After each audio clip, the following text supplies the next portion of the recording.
ಎಲ್ಲ ಸೋದರ ಸೋದರಿಯರಿಗೆ ನಮಸ್ಕಾರಗಳನ್ನು ಹೇಳ್ತಾನೆ ಇವತ್ತಿನ ಒಂದು ಚಿಂತನೆಯನ್ನು ನಿಮ್ಮ ಮುಂದೆ ನಾನು ಇಡೋದಕ್ಕೆ ಪ್ರಯತ್ನ ಪಡ್ತಾ ಇದ್ದೀನಿ. ಏನು ಚಿಂತನ ಅದು?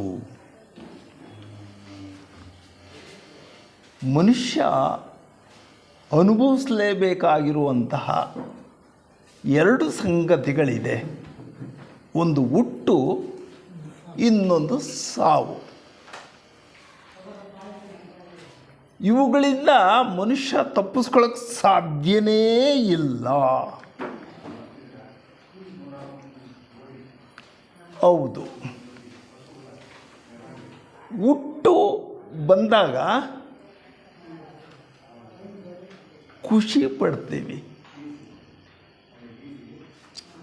ಸಂತೋಷವನ್ನು ಪಡ್ತೀವಿ ಮಾನಸಿಕವಾಗಿ. ಆದರೆ ಸಾವು ಬಂದಾಗ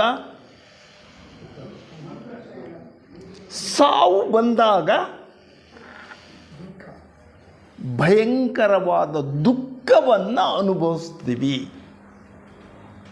ಯಾಕಿಂಗೆ? ಅಲ್ಲ, ಹುಟ್ಟು ಮತ್ತು ಸಾವು ಸಹಜ ಅಂದಾಗ ಹುಟ್ಟು ಬಂದಾಗ ಸಂತೋಷ ಪಡ್ತೀವಿ, ಸಾವು ಬಂದಾಗ ದುಃಖ ಪಡ್ತೀವಿ. ಯಾವ ಕಾರಣಕ್ಕೆ ನಾವು ದುಃಖವನ್ನು ಪಡ್ತೀವಿ? ಈ ತರಹದಲ್ಲಿ ಒಂದು ಚಿಂತನೆಯನ್ನು ನಿಮ್ಮ ಜೊತೆಗೆ ನಾನು ಮಾಡೋದಕ್ಕೆ ಇಷ್ಟಪಡ್ತೀನಿ ಸ್ನೇಹಿತರೆ. ಈಗ ನೋಡಿ, ಒಂದು ಸಂಗತಿಯನ್ನು ಎಲ್ಲ ಯೋಚನೆ ಮಾಡೋಣ. ಒಂದು ಮರದ ಎಲೆ ಹಣ್ಣಾಗಿ ಉದುರುತ್ತೆ.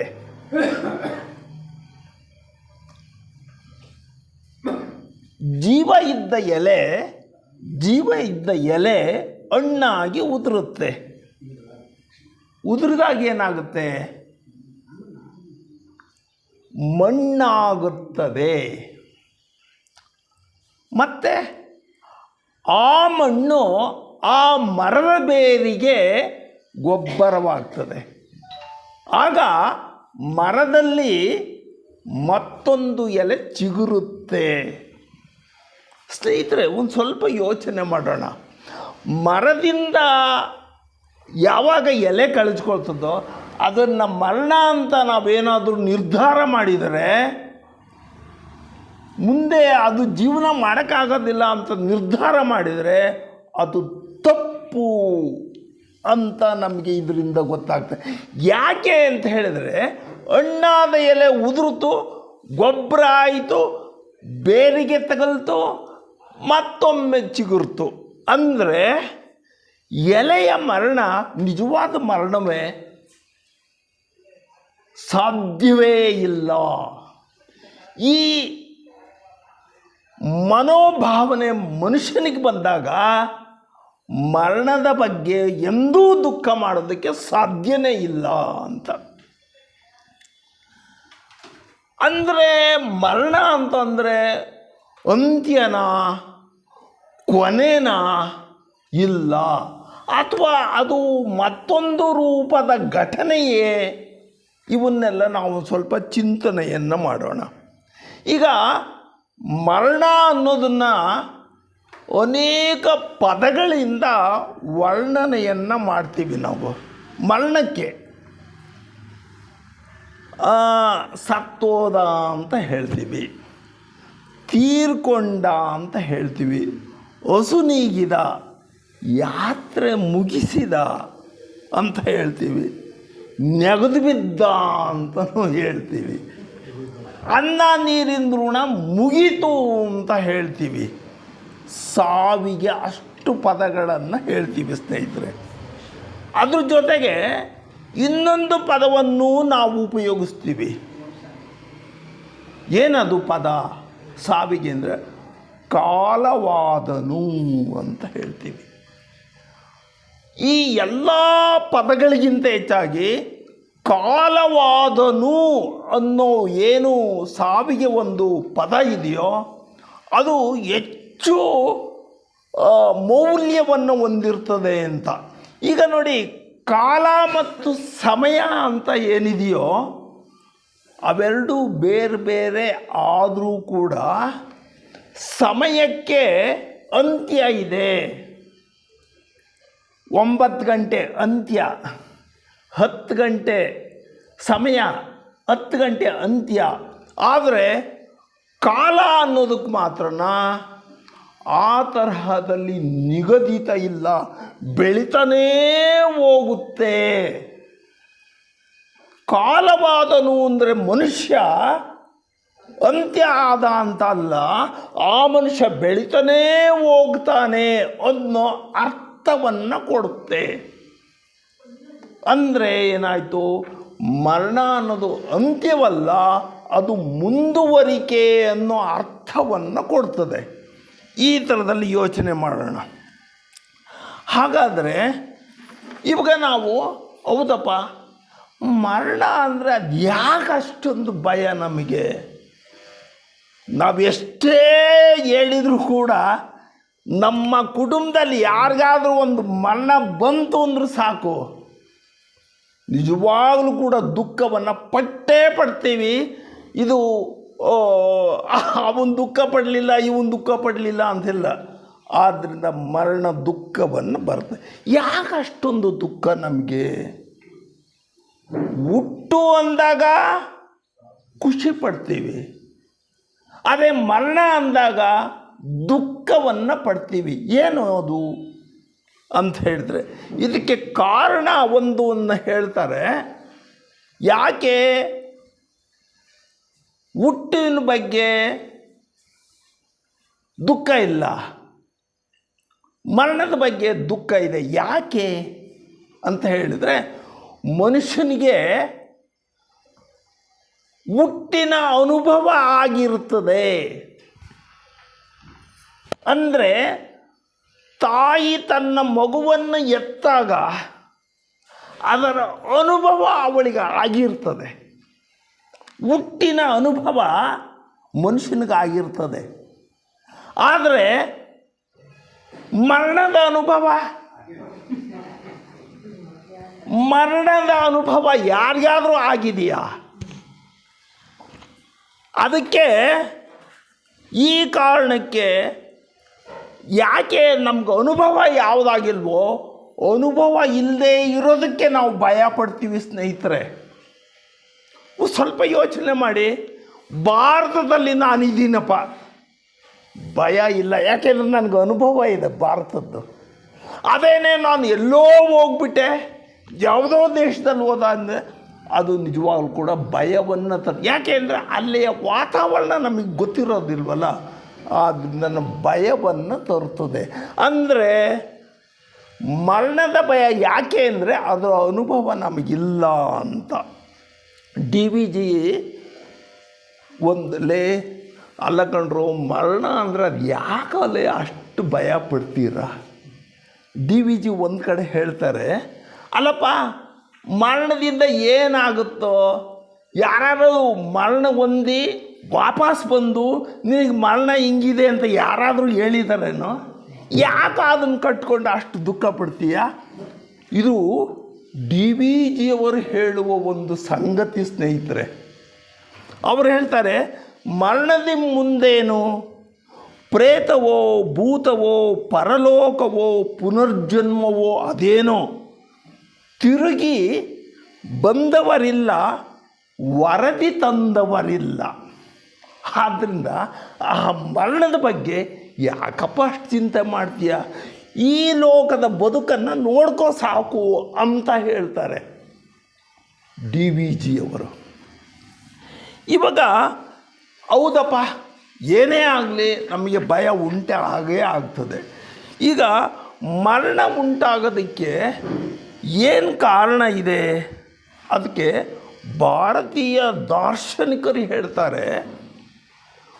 ಅವರು ಹೇಳ್ತಾರೆ, ಮರಣ ಭಯ ಮೂಲತಃ ಅಜ್ಞಾನದಿಂದ ಬರುತ್ತದೆ ಅಂತ ಹೇಳ್ತಾರೆ. ಯಾರು ಅಜ್ಞಾನಿಗಳಿರ್ತಾರೋ ಅವರು ಮರಣದ ಬಗ್ಗೆ ಭಯವನ್ನು ಇಟ್ಕೊಂಡಿರ್ತಾರೆ. ಯಾಕೆ? ಏನು ಅಜ್ಞಾನ ಅದು? ಯಾವುದು ಅದು ಅಜ್ಞಾನ ಅಂತ ಹೇಳಿದರೆ ಸ್ನೇಹಿತರೆ, ಈ ದೇಹದಲ್ಲಿ 2 ಶರೀರಗಳಿದ್ದಾವೆ.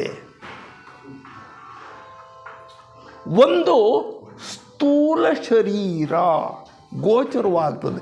ಇವನೇ ನಾರಾಯಣಪ್ಪ ಮಹಾಪಾಕಡ ಅಂತ ಗುರುತಿಸ್ತೀರ ನನ್ನ ದೇಹವನ್ನು ನೋಡಿ. ಆದರೆ ಈ ದೇಹದ ಒಳಗಡೆ, ಎಲ್ಲರ ದೇಹದ ಒಳಗಡೆ ಇನ್ನೊಂದು ದೇಹ ಇದೆ, ಅದು ಸೂಕ್ಷ್ಮ ದೇಹ ಅಂತ ಹೇಳ್ತೀವಿ. ಆ ಸೂಕ್ಷ್ಮ ದೇಹ ಅಥವಾ ದೇಹಕ್ಕೆ ಚೈತನ್ಯವನ್ನು ಕೊಡುವಂಥ ಒಂದು ಶಕ್ತಿ ಇದೆ. ಈ ಜ್ಞಾನ ಮನುಷ್ಯನಿಗೆ ಇಲ್ಲದೆ ಹೋದರೆ, ಆವಾಗ ಯಾರೋ ಇಂತಹ ಜ್ಞಾನವನ್ನು ಹೊಂದಿಲ್ವೋ ಅಂದರೆ ಅಜ್ಞಾನಿಗಳಾಗಿರ್ತಾರೋ ಅಂಥವರು ದೇಹಕ್ಕೂ ಆತ್ಮಕ್ಕೂ ವ್ಯತ್ಯಾಸವನ್ನೇ ಗುರುತಿಸೋದಿಲ್ಲ. ನಾನು ಅಂದರೆ ದೇಹವನ್ನು ಬಿಟ್ಟರೆ ಆತ್ಮದ ಬಗ್ಗೆ ಮರೆತು ಯೋಚನೆ ಮಾಡಲ್ಲ. ನನ್ನಲ್ಲಿರುವ ಸೂಕ್ಷ್ಮ ಶರೀರದ ಬಗ್ಗೆಯೂ ಯೋಚನೆ ಮಾಡೋದಿಲ್ಲ. ನಾನು ಅಂದರೆ ಆತ್ಮ. ಒಂದು ಪಕ್ಷ ನಾನು ತೀರ್ಕೊಂಡೆ ಅಂದರೆ ನನ್ನ ದೇಹ ಸಂಪೂರ್ಣವಾಯಿತು, ನಾನೇ ಇಲ್ದಂಗೆ ನಾಶವಾಗ್ತೀನಿ. ಅದಕ್ಕೆ ಭಯ ಸ್ನೇಹಿತರೆ. ಅಂದರೆ ನಾವೇನು ಹೇಳ್ತೀವಿ ಅಂತ ಹೇಳಿದರೆ, ಸೊ ಈ ಅಜ್ಞಾನ ನಮಗೆ ಭಯವನ್ನು ಉಂಟು ಮಾಡ್ತದೆ ಅಂತ. ಆದರೆ ಒಂದು ವಿಷಯ, ಯಾರಿಗೆ ಭಯ ಇರಲ್ಲ? ಮರಣದ ಬಗ್ಗೆ ಯಾರಿಗೆ ಭಯ ಇರಲ್ಲ ಅಂದರೆ, ಆತ್ಮವೇ ಬೇರೆ, ದೇಹವೇ ಬೇರೆ. ನಾನು ನಾರಾಯಣಪ್ಪ, ಈ ದೇಹನೇ ಬೇರೆ, ನನ್ನ ಆತ್ಮವೇ ಬೇರೆ. ನನ್ನ ಬೆಳವಣಿಗೆ ಆಗಿರೋದು ಈ ದೇಹ ಅಲ್ಲ, ಆತ್ಮನ ಬೆಳವಣಿಗೆ ಅಂತ ಈ ಜ್ಞಾನ ಯಾರಿಗಿರ್ತದೋ ಅಂಥವರಿಗೆ ಮರಣದ ಭಯ ಇರೋಲ್ಲ.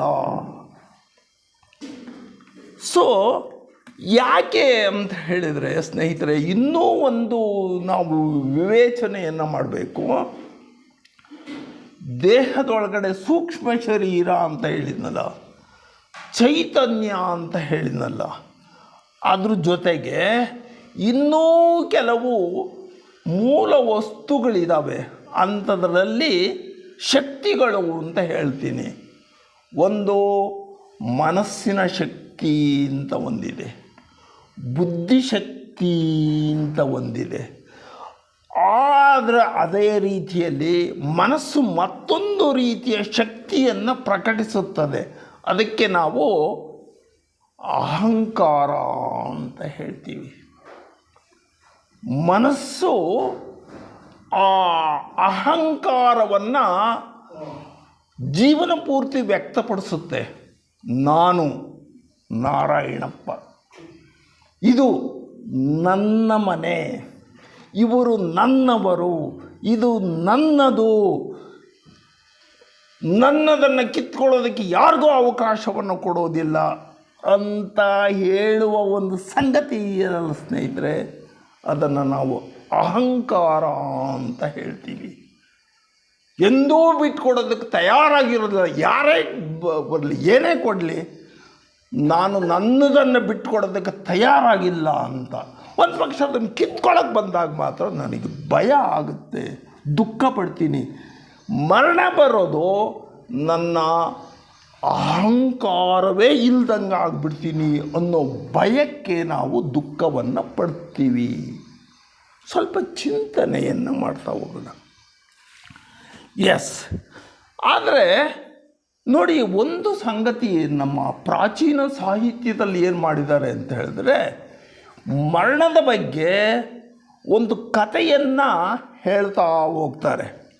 ಕಠೋಪನಿಷತ್ ಅಂತ ಪ್ರಾಚೀನ ಸಾಹಿತ್ಯ, ಅದರಲ್ಲಿ ನಚಿಕೇತನ ಅಂತ ಒಬ್ಬ ಬಾಲಕನನ್ನು ಮುಂದಿಟ್ಕೊಂಡು ಮರಣದ ಬಗ್ಗೆ ಕಥೆಯನ್ನು ಹೇಳ್ತಾ ಹೋಗ್ತಾರೆ.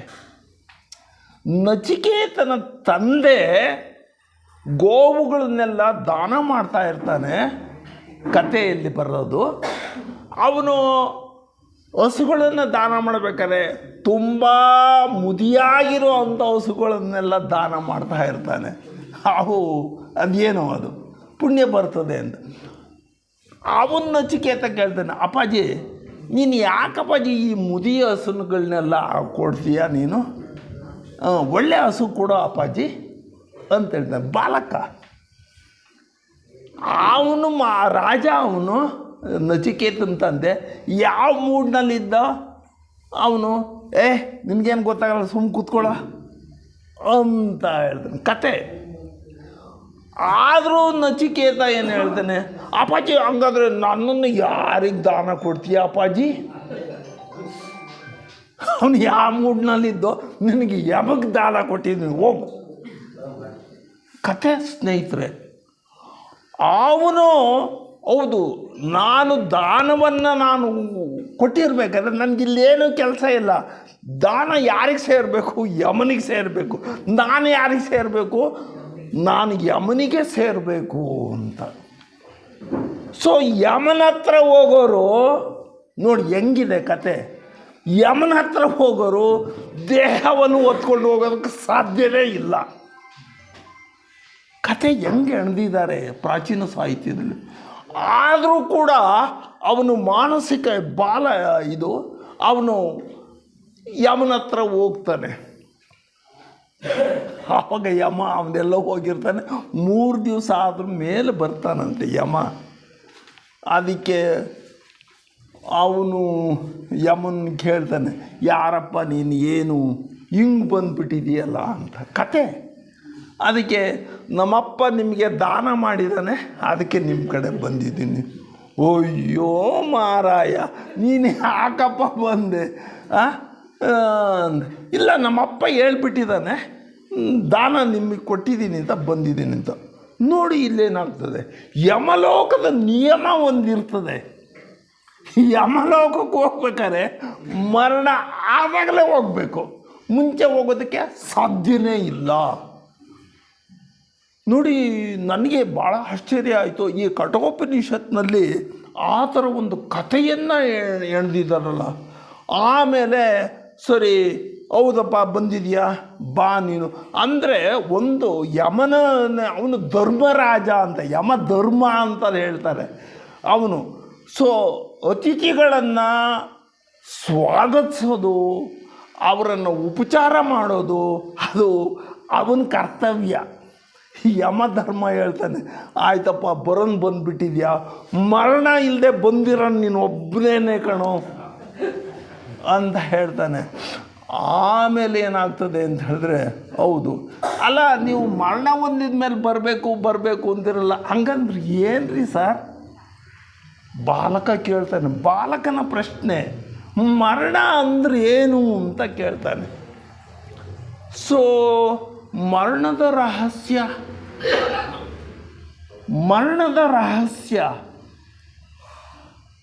ಜಗತ್ತಿಗೆ ಮರಣದ ರಹಸ್ಯ ಏನಾದರೂ ಗೊತ್ತಿದ್ರೆ ನಾವೆಲ್ಲ ಏನಾಗ್ತಾ ಇದ್ವಿ ಅಂತ ಹೇಳೋಕ್ಕಾಗಲ್ಲ ಸ್ನೇಹಿತರೆ. ಮರಣ ಅನ್ನೋದು ರಹಸ್ಯವಾಗಿರ್ತದೆ, ಯಾವಾಗ ಅಪ್ಪಳಿಸುತ್ತೋ ಗೊತ್ತಿಲ್ಲ. ಮರಣ ಇಂಥದ್ದು ಕಡೆ ಬರ್ತದೆ ಅಂತ ಗೊತ್ತಾಗಿದ್ದರೆ ನನ್ನನ್ನು ಯಾರು ಹಿಡಿಯರಿದ್ರು? ನೋಡಿ ಎಷ್ಟು ವಾಸ್ತವ ಇದೆ. ಅದಕ್ಕೆ ಯಮ ಹೇಳ್ತಾನೆ, ನೋಡಪ್ಪ ನೀನು ಬಾಲಕ, ನಿನಗೆ ನಾನು ಹೇಳಬೇಕು ಅಂತ ಹೇಳಿದರೆ ಅವನು ಹೇಳ್ತಾನೆ, ಮರಣ ರಹಸ್ಯವನ್ನು ಅವನು ಹೇಳ್ತಾ ಹೋಗ್ತಾನೆ ಸ್ನೇಹಿತರೆ. ಅವನು ಹೇಳ್ತಾನೆ, ಮಾನವನ ದೇಹದಲ್ಲಿ ನಿನ್ನ ದೇಹದೊಳಗಡೆ, ನಿನ್ನ ದೇಹ ಅಷ್ಟೇ ಅಲ್ಲ ಮಗು, ದೇಹದೊಳಗಡೆ ಇನ್ನೊಂದು ಜೀವ ಚೈತನ್ಯ ಇದೆ. ಮಗುವಿಗೆ ಗೊತ್ತಾಗಬೇಕಲ್ಲ, ಅದಕ್ಕೆ ನಾವು ಪ್ರಾಣಶಕ್ತಿ ಅಂತ ಹೇಳ್ತೀವಿ. ಆ ಪ್ರಾಣಶಕ್ತಿ ಇದೆಯಲ್ಲ, ಅದು ಹುಟ್ಟುವುದೂ ಇಲ್ಲ, ಸಾಯುವುದೂ ಇಲ್ಲ.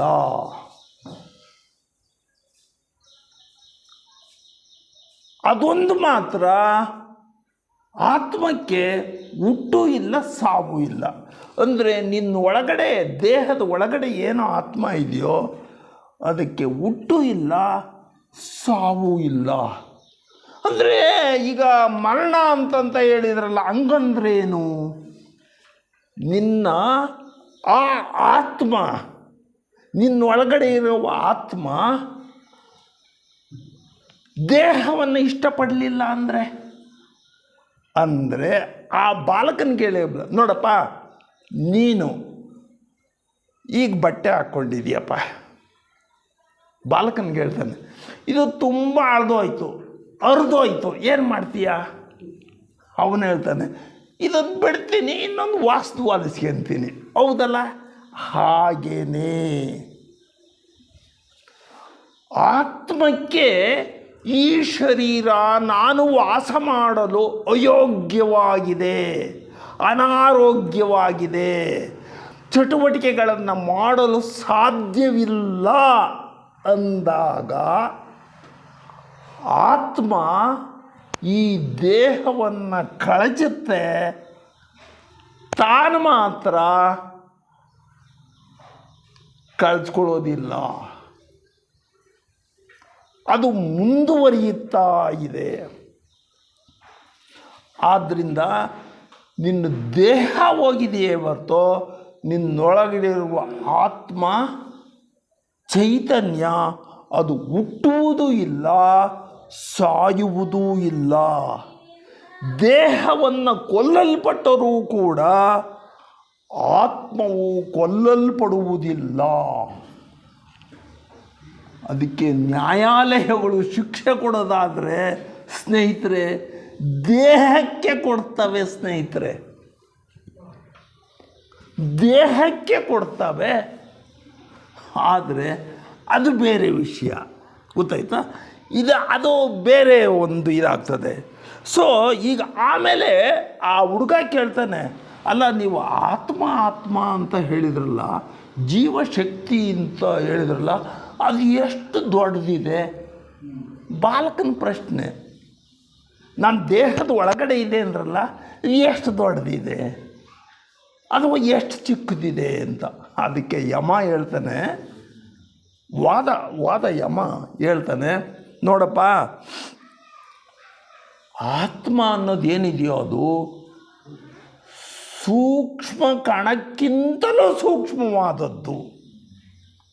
ನಾವೇನು ಹೇಳ್ತೀವಿ ಅಂದರೆ ಅಣು ಏನು ಹೇಳ್ತೀವಿ, ಅಣುವಿನಲ್ಲಿ ಪರಮಾಣುಗಳು ಅಂತ ಇರ್ತವೆ, ಪರಮಾಣುಗಳಲ್ಲಿ ಎಲೆಕ್ಟ್ರಾನುಗಳು ಅಂತ ಇರ್ತವೆ, ಅತ್ಯಂತ ಸಣ್ಣದು ಅಂತ. ಅಂಥದಕ್ಕಿಂತಲೂ ಸೂಕ್ಷ್ಮವಾದದ್ದು ಅಂದರೆ. ಆಮೇಲೆ ಆ ಹುಡುಗ ಕೇಳ್ತಾನೆ, ಎಷ್ಟು ದೊಡ್ಡದಿದೆ? ಅವನು ಹೇಳ್ತಾನೆ, ಆಕಾಶಕ್ಕಿಂತಲೂ ಮಿಗಿಲಾದದ್ದು ಅಂತ. ಆಕಾಶ ಎಷ್ಟು ದೊಡ್ಡದು? ಅಳತೆಗೆ ಸಿಗುತ್ತಾ? ಅಳತೆಗೆ ಸಿಗಲಾರದಂಥ ವಸ್ತು ಇದು. ಆತ್ಮನ ವಿವರವನ್ನು ಆ ಯಮರಾಜ ಕೊಡ್ತಾನೆ ಸ್ನೇಹಿತರೆ. ಆದ್ದರಿಂದ ಭಗವದ್ಗೀತೆನೂ ಕೂಡ ಅದು ಇದನ್ನೇ ಇದೇ ಥರದಲ್ಲಿ ಒಂದು ಹೇಳ್ತಾ ಹೋಗ್ತದೆ. ಮರಣವು ದೇಹ ಎಂಬ ಉಡುಪಿನ ಬದಲಾವಣೆ ಮಾತ್ರ. ಆತ್ಮ ಮೊದಲು ಇತ್ತು, ಈಗಲೂ ಇದೆ, ಮುಂದೆಯೂ ಇರುತ್ತದೆ. ಈ ಕಾರಣಕ್ಕೆ ಮರಣವು ದುಃಖದ ಶೋಕದ ಸಂದರ್ಭವ ಅಲ್ಲ ಅಂತ ಹೇಳ್ತದೆ. ಹಾಗಾದರೆ ಮರಣ ಅನ್ನೋದೇನು? ಪ್ರಕೃತಿ ನಿಯಮ. ಜಗತ್ತಿನಲ್ಲಿ ಸಾಯಲೇಬೇಕು, ಸಾಯಲ್ಲ ಅನ್ನೋಕ್ಕೆ ಸಾಧ್ಯನೇ ಇಲ್ಲ, ಹುಟ್ಟಲ್ಲ ಅನ್ನೋದಕ್ಕೆ ಸಾಧ್ಯನೇ ಇಲ್ಲ. ಯಾಕೆ ಅಂದರೆ ಅದು ಆತ್ಮನಿಗೆ ಸಂಬಂಧಪಡಿಸ್ತದೆ ಸ್ನೇಹಿತರೆ. ಆದ್ದರಿಂದ ನಾವು ಯಾವಾಗ ಮರಣ ಅನ್ನೋದು ಅದು ಪ್ರಕೃತಿಯ ನಿಯಮ, ಸ್ವಾಭಾವಿಕ ಅನ್ನೋ ಜ್ಞಾನವನ್ನು ಪಡೆದಾಗ ಮರಣದ ಭಯ ಇರಲ್ಲ. ಭಾರತೀಯ ಸಂಸ್ಕೃತಿ ಏನಿದೆ ಸ್ನೇಹಿತರೆ, ಪ್ರಾಚೀನ ಮುನಿಗಳು ಅವರು ಹೇಳೋದು ನೋಡಿ, ಈ ವಿಶ್ವ ಅನ್ನೋದು ಏನಿದೆಯೋ ಇದು ಪಂಚಮಹಾಭೂತಗಳಿಂದ ರಚಿತವಾಗಿದೆ. ಇದೆಲ್ಲ ಪಂಚಮಹಾಭೂತಗಳು ಅಂತ ಹೇಳಿದರೆ ನಮಗೆ ಭೂಮಿ, ಜಲ, ವಾಯು, ಅಗ್ನಿ, ಆಕಾಶ, ಈ 5 ವಸ್ತುಗಳಿಂದ ಈ ವಿಶ್ವ ನಿರ್ಮಾಣವಾಗಿದೆ. ಅದೇ 5 ವಸ್ತುಗಳು ಈ ಶರೀರದಲ್ಲಿದ್ದಾವೆ. ಭೂಮಿ ಇದೆ, ಜಲ ಇದೆ, ವಾಯು ಇದೆ, ಅಗ್ನಿ ಇದೆ, ಮುಟ್ಟಿದ್ರೆ ಬಿಸಿಯಾಗುತ್ತೆ, ದೇಹ ಬಿಸಿಯಾಗುತ್ತೆ, ಆಕಾಶ ಇದೆ. ಸೊ ಹಾಗಾದರೆ ಇಷ್ಟೆಲ್ಲ ಶಕ್ತಿಗಳು ಮರಣದ ನಂತರ ಎಲ್ಲಿ ಹೋಗ್ತವೆ? ಮರಣದ ನಂತರ ನಾವೇನು ಮಾಡ್ತೀವಿ ಈ ಶರೀರಕ್ಕೆ? 2 ಕೆಲಸ ನಾವು ಮಾಡ್ತೀವಿ ನಮ್ಮ ಸಂಸ್ಕೃತಿ ಪ್ರಕಾರ. ಒಂದು ಉಳುವುದು, ಇನ್ನೊಂದು ಸುಡುವುದು ಅಂತ. ಅದಕ್ಕೆ ದೇಹವನ್ನು ಸುಟ್ಟಾಗ ಏನಾಗುತ್ತೆ ಅಂತ ನಮಗೆ ಗೊತ್ತಿದೆ. ಏನೇ ಪಂಚಭೂತಗಳಿದ್ವಲ್ಲ ಅವೆಲ್ಲವೂ ಕೂಡ ಪಂಚಭೂತಗಳಲ್ಲಿ ಲೀನವಾಗುತ್ತವೆ ಅಂತ. ಅಂದರೆ ದೇಹದ ಮೂಲಾಂಶಗಳು ಮಾತ್ರ ಪ್ರಕೃತಿಯಲ್ಲಿ ಲೀನವಾಗುತ್ತವೆ. ಆದರೆ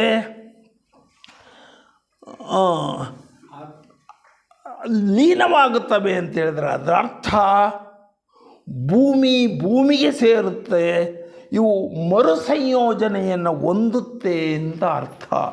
ನನ್ನಲ್ಲೇನು ಪಂಚಮಹಾಭೂತಗಳಿದವೋ ಅವೆಲ್ಲವೂ ಪಂಚಮಹಾಭೂತಗಳಲ್ಲಿ ಲೀನವಾಗ್ತವೆ ಅಂತ ಹೇಳ್ತೀವಿ. ಆದ್ದರಿಂದನ ಮರಣವು ಅಂದ್ರೇನು ಅಂತ ಇನ್ನೊಂದು ಡೆಫಿನೇಷನ್ ಹೇಳ್ತಾರೆ ಸ್ನೇಹಿತರೆ. ಮರಣ ಅಂದ್ರೇನು ಅಂತ ಅವರು ನೋಡಿಪ್ಪ, ಪಂಚಭೂತಗಳೆಲ್ಲ ಒಂದು ಕಡೆ ಸೇರಿದ್ದಾವೆ. ಈ ಪಂಚಭೂತಗಳು ನನ್ನಲ್ಲಿರೋ ಪಂಚಭೂತಗಳು ನನ್ನಲ್ಲಿರುವ ಶರೀರದಲ್ಲಿರುವಂಥ ಪಂಚಭೂತಗಳು ಒಂದು ಸುತ್ತು ಬಂದಾಗ, ಅಂದರೆ ನಾನು ಹುಟ್ಟಿದಾಗ ಪಂಚಭೂತಗಳು ಸೇರಿಕೊಳ್ತವೆ, ಒಂದು ಸುತ್ತು ಬಂದಾಗ ಮರಣಿಸಿದಾಗ ಅಂತ. ಆ ಮರಣಿಸಿದಾಗ ಪಂಚಭೂತಗಳು ಎಲ್ಲಿ ಹೋಗಬೇಕು? ಪುನಃ ಅವು ಪಂಚಭೂತಗಳಲ್ಲಿ ಲೀನವಾಗಲೇಬೇಕು ಅಂತ ಹೇಳ್ತೇವೆ. ಆಮೇಲೆ ಒಂದು ಕಠೋಪನಿಷತ್ನಲ್ಲಿ ಒಂದು ಮಂತ್ರ ಬರ್ತದೆ. ಅದು ಸುಡುವಾಗ ಒಂದು ಮಂತ್ರವನ್ನು ಹೇಳ್ತಾರಂತೆ. ಅದು ಹೇಳ್ತದೆ ಒಂದು ಮಂತ್ರ, ದೇಹವೇ ನೀನು ಮರಳಿ ಭೂಮಿಗೆ ಹೋಗು ಮತ್ತು ಉದಯಿಸು ಎಂದು ಸೂಚಿಸುತ್ತದೆ. ಇವಾಗ ಇದು ಈ ಥರ. ಆಮೇಲೆ ಒಂದು ಸ್ವಲ್ಪ ಯೋಚನೆ ಮಾಡೋಣ, ಚಿಂತನೆಯನ್ನು ಮಾಡ್ತಾ ಹೋಗೋಣ. ಈ ಪ್ರಕೃತಿ ಅಂತ ಏನಿದೆಯೋ ಮತ್ತು ಮರಣ ಇವೆರಡೂ ಕೂಡ ರೂಪಾಂತರವನ್ನು ಹೊಂದುತ್ತವೆ ಅಂತ. ಹಂಗಂದ್ರೇನು ಅಂತ ಹೇಳಿದ್ರೆ, ಒಂದು ಮರ ಬೀಜ ಮರವಾಗುತ್ತದೆ, ಪುನಃ ಮಣ್ಣಾಗ್ತದೆ, ಪುನಃ ಹುಟ್ಟುತ್ತೆ ಸಾಯುತ್ತೆ. ಇದಕ್ಕೆ ನಾವು ರೂಪಾಂತರ ಅಂತ ಹೇಳ್ತೀವಿ. ಸ್ವಲ್ಪ ಕನ್ಫ್ಯೂಷನ್ ಆಗ್ಬೋದು. ರೂಪಾಂತರ ನಾಶ ಅಲ್ಲ.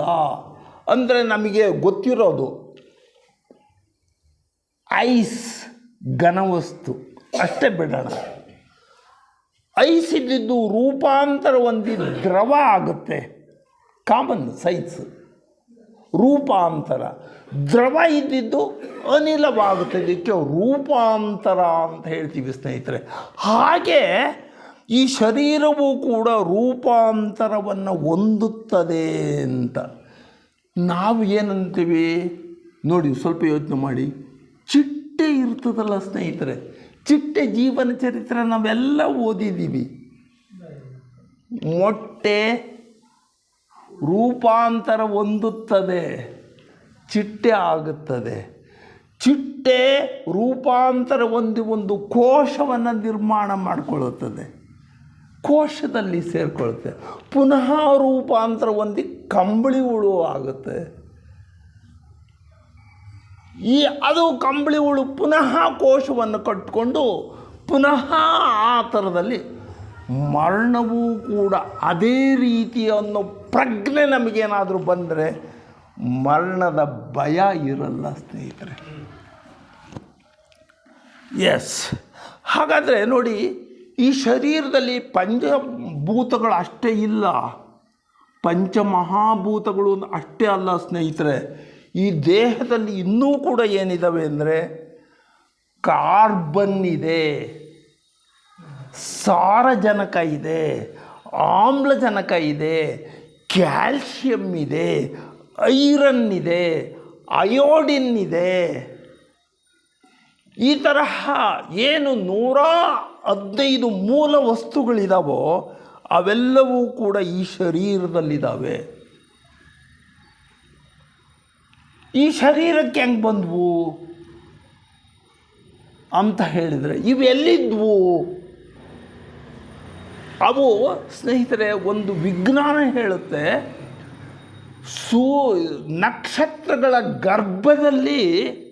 ನಕ್ಷತ್ರಗಳ ಗರ್ಭದಲ್ಲಿ ಈ ಎಲ್ಲ ಮೂಲ ವಸ್ತುಗಳು ಸೃಷ್ಟಿಯಾಗುತ್ತವೆ, ವಿಜ್ಞಾನ ಹೇಳೋದು. ಆಮೇಲೆ ಆ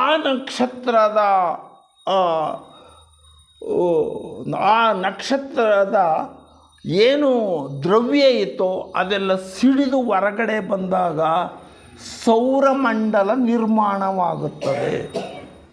ಸೌರಮಂಡಲ ಯಾವಾಗ ನಿರ್ಮಾಣವಾಗುತ್ತೋ ಆ ಎಲ್ಲ ವಸ್ತುಗಳು ಭೂಮಿಗೆ ಬರ್ತವೆ.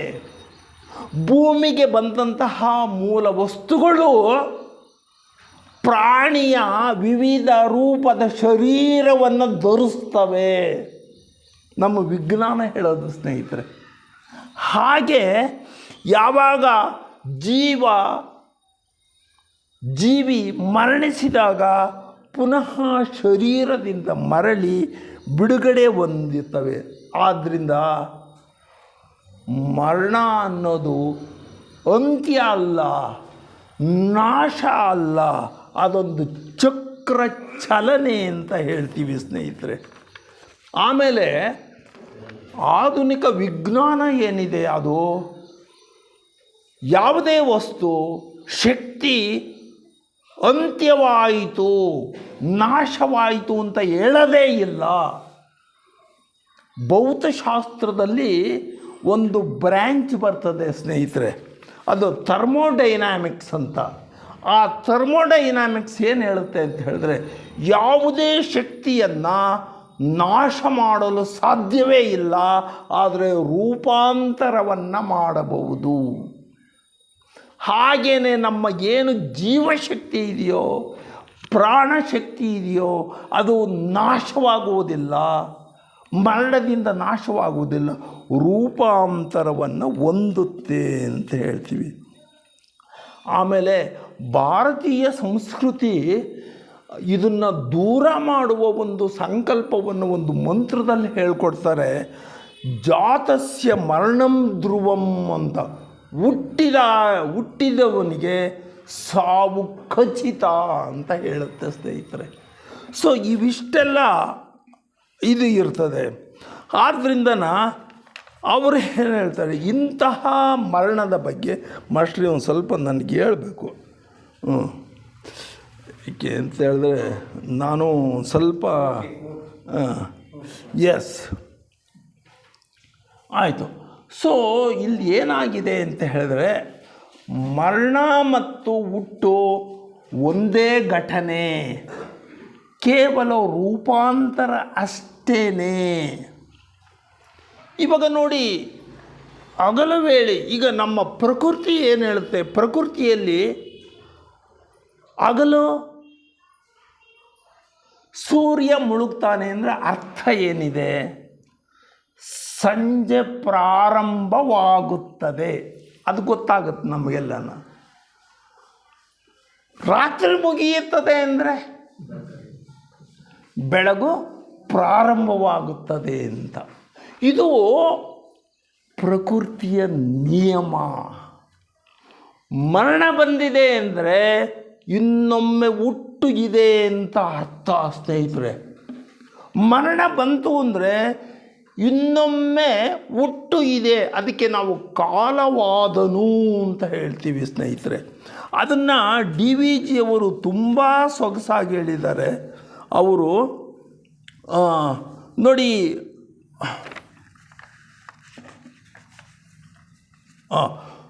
ಅವರು ಹೇಳ್ತಾರೆ, DVG ಅವರು ಮೃತ್ಯುವನ್ನು ಕುರಿತು, ಮೃತ್ಯುವಿಂ ಭಯವೇಕೆ, ದೇಶಾಂತರಕ್ವೈವ ಮಿತ್ರನಾಥಂ ಅಂತ ಹೇಳ್ತಾರೆ. ನಿನ್ನನ್ನು ಮತ್ತೊಂದು ದೇಶಕ್ಕೆ ಕೊಂಡೊಯ್ಯುವ ಮಿತ್ರ ಅವನು. ಸ್ನೇಹಿತರೆ, ಇದು ಸುಳ್ಳ. ನಾವು ನೆನ್ನೆ ಒಂದು ಪ್ರೋಗ್ರಾಮ್ ನೋಡಿದ್ವಿ, ಯಾವುದೋ ಒಂದು ಪ್ರೋಗ್ರಾಮ್ನ. ಅಲ್ಲಿ ಒಂದು ಹೆಣ್ಣುಮಗಳು 2 ಗಂಟೆಗಳ ಕಾಲ ಏಕಾಗ್ರತೆಯಿಂದ ಅವಳು ಭರತನಾಟ್ಯವನ್ನು ಮಾಡಿದ್ಲು ಸ್ನೇಹಿತರೆ. ಏಕಾಗ್ರತೆಯಿಂದ ಅವಳು ಇಲ್ಲೇ ಹುಟ್ಟಿದೆ, ಅಮೇರಿಕದಲ್ಲಿ ವಿದ್ಯೆಯನ್ನು ಕಲಿತು ಇಲ್ಲಿಗೆ ಬಂದಳು. ಅವಳು 2 ಗಂಟೆಗಳ ಕಾಲ ಭರತನಾಟ್ಯ ಮಾಡಿದ್ದು ಹೆಂಗಿತ್ತು ಅಂತ ಹೇಳಿದರೆ, ನಮ್ಮ ಮನಸ್ಸು ಕಳೆದೋಗ್ಬಿಟ್ಟಿತ್ತು. ಅದರ ಅರ್ಥ ಆಯ್ತಲ್ಲ, ಮನಸ್ಸು ಕಳೆದೋಗಿತ್ತು ಅಂತ ಹೇಳಿದರೆ ಅಷ್ಟೊಂದು ಏಕಾಗ್ರತೆ ನಮ್ಮಲ್ಲಿ ಬಂದಿತ್ತು. ಆಮೇಲೆ ಅವಳು ಡ್ಯಾನ್ಸ್ ಮಾಡೋಳು, ಭರತನ ಇನ್ನೆಷ್ಟು ಏಕಾಗ್ರತೆ ಇರಬಾರ್ದು. ಸೊ ಇವೆಲ್ಲ ಯಾವುದರ ಶಕ್ತಿ ಅಂತ ಹೇಳಿದರೆ ಅಂತಹ ಇದು. ಒಂದು ಪಕ್ಷ ನಾ ಹೇಳೋದು ಕೇಳಿ, ಅವಳು ಒಂದು ಪಕ್ಷ ಸಾಯ್ದೇನೆ ಇದ್ಲು ಅಂತ ಇಟ್ಕೊಳ್ಳಿ, ಮರಣ ಆಗಲಿದ್ದನ್ನು ನಾವೇನು ಹೇಳ್ತೀವಿ ಅಂತ ಹೇಳಿದ್ರೆ, ಆ ಆತ್ಮ ಇದೆಯಲ್ಲ, ಮರಣದ ನಂತರ ಆತ್ಮ ಆ ಕುಟುಂಬವನ್ನು ಸೇರಿತು. ಆ ಕುಟುಂಬದವರು ಏನು ಮಾಡಿದರು ಅಂತ ಹೇಳಿದ್ರೆ, ಈ ಆತ್ಮಕ್ಕೆ ಪ್ರೋತ್ಸಾಹವನ್ನು ಕೊಟ್ಟರು.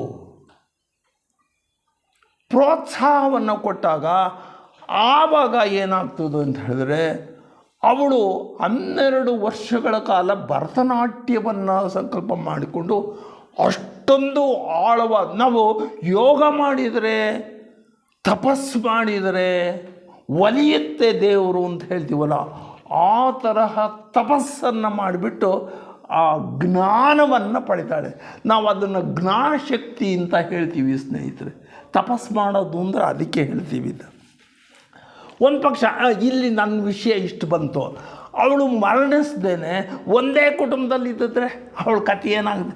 ಅವಳು ಹುಟ್ಟದೇ ಸಾಯ್ದೇ ಇದ್ದರೆ ಏನಾಗ್ತಾಯಿತ್ತು? ಬೆಳವಣಿಗೆ ಹಾಕೋಕ್ಕೆ ಸಾಧ್ಯನೇ ಇರಲಿಲ್ಲ. ಅವರು ಹೇಳಿದರು, ನಮ್ಮ ಸ್ನೇಹಿತರೊಬ್ಬರು ಹೇಳಿದರು, ನೋಡಿ ಆ ಮಗು ಆ ಕುಟುಂಬದಲ್ಲಿ ಹುಟ್ಟುಬಿಟ್ಟು ಎಲ್ಲರ ಪ್ರೋತ್ಸಾಹ ಆ ಆತ್ಮದ ಬೆಳವಣಿಗೆಗೆ ಸಾಧ್ಯವಾಯಿತು ಅಂತ ಹೇಳ್ತೀವಿ ಸ್ನೇಹಿತರೆ. ಆದ್ದರಿಂದ ಮರಣ ಬಂದರೆ ನಾನು ಮತ್ತೊಂದು ಕುಟುಂಬಕ್ಕೆ ಹೋಗ್ಬೋದು, ನನ್ನ ಆತ್ಮದ ಬೆಳವಣಿಗೆ ಆಗ್ಬೋದು, ನಾನು ಏನು ಬೇಕಾದ್ರೂ ಆಗ್ಬೋದು. ಇದು ಪರಿವರ್ತನೆ, ರೂಪಾಂತರ, ಇದನ್ನು ನಾವು ಆಗಲೇಬೇಕು. ಇದು ಪ್ರಕೃತಿ ನಿಯಮ. ಆದ್ದರಿಂದ ಮರಣಕ್ಕೆ ನಾವು ಹೆದರ್ಕೊಳ್ಳೋದೇನು ಬೇಡ ಅಂತ ಹೇಳ್ತೀವಿ ಸ್ನೇಹಿತರೆ. ನಾವು ಕೊನೆಗಾಲ, ಮರಣದ ಕೊನೆಗಾಲದಲ್ಲಿ ತುಂಬ ಭಯವನ್ನು ಪಡ್ತೀವಿ ಸ್ನೇಹಿತರೆ. ಆಮೇಲೆ ನಮ್ಮ ಕುಟುಂಬದವರು ಯಾಕೆ ಅಂತ ಹೇಳಿದ್ರೆ, ದೇಹ ತುಂಬ ಕೃಶವಾಗಿದ್ದಾಗ ಮುದಿತನ ಬಂದು ಕೊನೆಗಾಲದಲ್ಲಿ ನಮ್ಮ ಕೆಲಸವನ್ನು ನಾವು ಮಾಡ್ಕೊಳ್ಳೋಕ್ಕೆ ಸಾಧ್ಯನೇ ಆಗೋಲ್ಲ. ಎಲ್ಲದೂ ಕೂಡ ಒಂದೇ ಕಡೆಗೆ, ಊಟವೂ ಒಂದೇ ಕಡೆ, ಎಲ್ಲವೂ ಕೂಡ ಒಂದೇ ಕಡೆ ಹಾಕುತ್ತದೆ. ಅಂತಹ ಸಂದರ್ಭ ಬರೋವರೆಗೂ ಇರಬೇಡ ಕಣೋ ಅಂತ ಹೇಳ್ತಾರೆ DVG. ಅಷ್ಟು ವಯಸ್ಸಾಗೋವರೆಗೂ ಇರಬೇಡ ಕಣೋ, ಮೊದಲು ಹೋಗೋ ಅಂತ ಹೇಳ್ತಾರೆ DVG. ನಾನು ನನ್ನ ಶ್ರೀಮತಿಯೊಂದಿಗೆ ಒಂದು ಊರಿಗೆ ಹೋಗಿದ್ದೆ ಸ್ನೇಹಿತರೆ, ನಮ್ಮ ಬಂಧುಗಳ ಇದಕ್ಕೆ. ವಯಸ್ಸಾಗಿತ್ತು. ಅವರು ನನ್ನನ್ನು ಫೋನ್ ಮಾಡಿದರು, ನಾ ಅಪ್ಪ ಅಮ್ಮ ಹೋಗೋವಂಥ ಚಾನ್ಸಸ್ ಇದೆ, ಬಂದು ನೋಡ್ಕೊಂಡು ಹೋಗ್ಬೋದು ಅಂತ. ನಾನು ಹೋದೆ, ನನ್ನ ಶ್ರೀಮತಿ ನಾನು ಹೋದ್ವಿ ಸ್ನೇಹಿತರೆ. ಆ ಅಮ್ಮನಿಗೆ ಸುಮಾರು 90 ವರ್ಷ ಆಗಿರ್ಬೋದು. ನಾನು ಹೋಗಿ ಮಾತಾಡಿಸಿದೆ, ಅತ್ತೆಯವರೇ ಚೆನ್ನಾಗಿದ್ದೀರಾ ಅಂತ. ಅವ್ರು ಹೇಳಿದ್ದು, ಅಯ್ಯೋ ದೇವರು ಕರ್ಕೊಳ್ಳಲ್ಲಪ್ಪ ನನ್ನನ್ನು ಅಂತ. ಆ ಅಮ್ಮ ದೇವ್ರು ನನ್ನನ್ನು ಕರ್ಕೊಳ್ಳಲ್ಲಪ್ಪ ಅಂತ. ಸ್ನೇಹಿತರೆ, ಆ ಅಮ್ಮ 6 ತಿಂಗಳಿಂದ ಕೂಡ ಬೆಡ್ನಲ್ಲೇ ಇತ್ತು. ಆಮೇಲೆ ಆ ಲಾಸ್ಟ್ ಮೂಮೆಂಟ್ ಏನಿದೆಯೋ, ದೇಹ ಅಷ್ಟು ವೀಕ್ ಆಗಿರ್ತದೆ, ಜ್ಞಾನ ಇರೋದಿಲ್ಲ.